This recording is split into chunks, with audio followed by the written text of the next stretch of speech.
Selamat pagi Pak Budi, kami dari kelompok Agustinus yang beranggotakan saya, Evelyn, Saya Sarah. Saya Rifki. Saya Isabel. Hari ini kita akan membahas mengenai film Groundhog Day.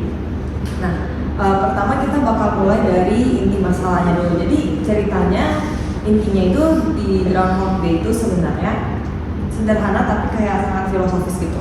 Dimana Phil Connors, seorang pembawa acara cuaca, tiba-tiba terjebak dalam siklus waktu yang aneh, dimana dia berulang di hari yang sama, yaitu di Groundhog Day, terus berulang ya tanpa akhirnya gitu. Jadi apapun yang dia lakukan seperti bekerja atau bersenang-senang, bahkan dia mau mencoba untuk bunuh diri. Jadi apapun yang dia lakukan itu dari hari sebelumnya itu bakal terulang terus di pagi harinya. Di pagi harinya dia selalu kembali ke titik awal.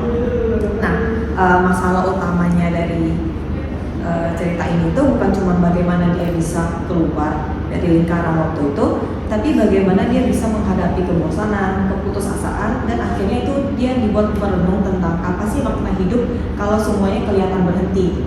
Jadi ini bukan hanya cerita fantasi tentang waktu, melainkan kisah pencarian makna dan transformasi diri. Kalau dilihat dari pandangan filsafat sendiri sih, kondisi Phil ini bisa dikaitkan dengan pemikiran Heraclitus yang bilang all things are in a state of flux, dan juga you cannot step twice into the same river for fresh waters are ever flowing in upon you, yang bisa dikaitkan dengan sungai.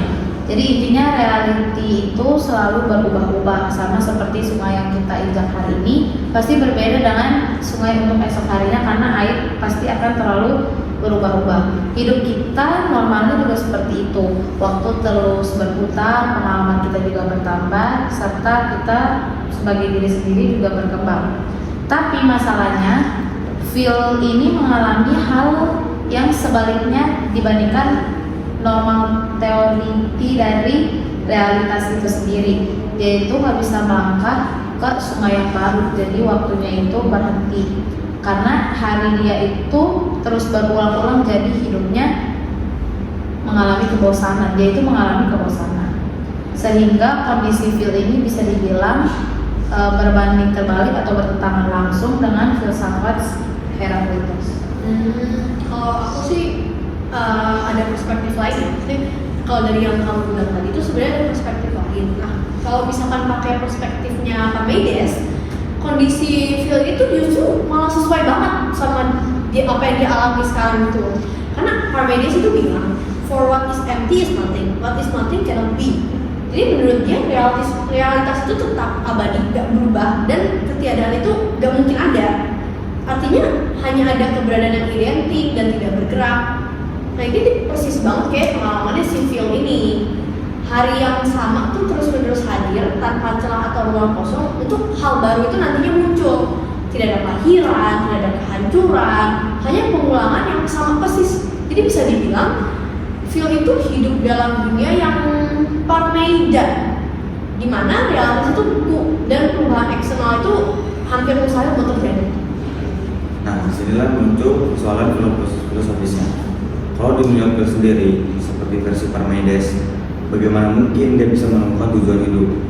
Nah, jawabannya justru ada perubahan internalnya. Awalnya si Phil ini dia sangat jaga sekali pada orang, jadi dia egonya sendiri. Nah, tapi lama-lama dia sadar bahwa itu nggak bikin dia bahagia.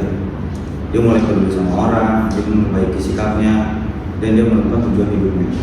Jadi meskipun realitas sekitar membeku, dia menghadirkan unsur Heraclitus di dalam dirinya sendiri. Perubahan yang mulai dari sikap, hati, dan cara pandangan dia sendiri. Jadi kalau semuanya itu bisa disimpulin aja kali ya. Sebenarnya Groundhog Day itu bukan hanya film komedi fantasi, tapi ternyata refleksi filosofis juga ya. Nah film ini tuh sebenarnya mempertemukan dua pandangan besar kalau kita sadar, yaitu dari Heraclitus yang menekankan perubahan dan Parmenides yang menekankan keberadaan yang tetap. Nah, Phil ini kan awalnya terjebak dalam dunia yang sangat Parmenidean kan. Jadi dia stagnan dan membeku. Tapi melalui perjalanan batin, dia tuh akhirnya berhasil nih menghadirkan pandangan dari Heraclitus ini di dalam dirinya, yaitu perubahan, pertumbuhan, dan transformasi pribadi. Jadi film ini tuh ngajarin kita kalau meskipun keadaan luar itu tambah buruk, manusia itu tetap akan bisa menemukan makna lewat perubahan dari dalam dirinya. Ya nggak sih? Iya banget sih. Kita setuju sama pemikiran dari Keduanya. ya, dari Protos dan Protagoras. Kita bisa diaplikasikan dalam kehidupan sehari-hari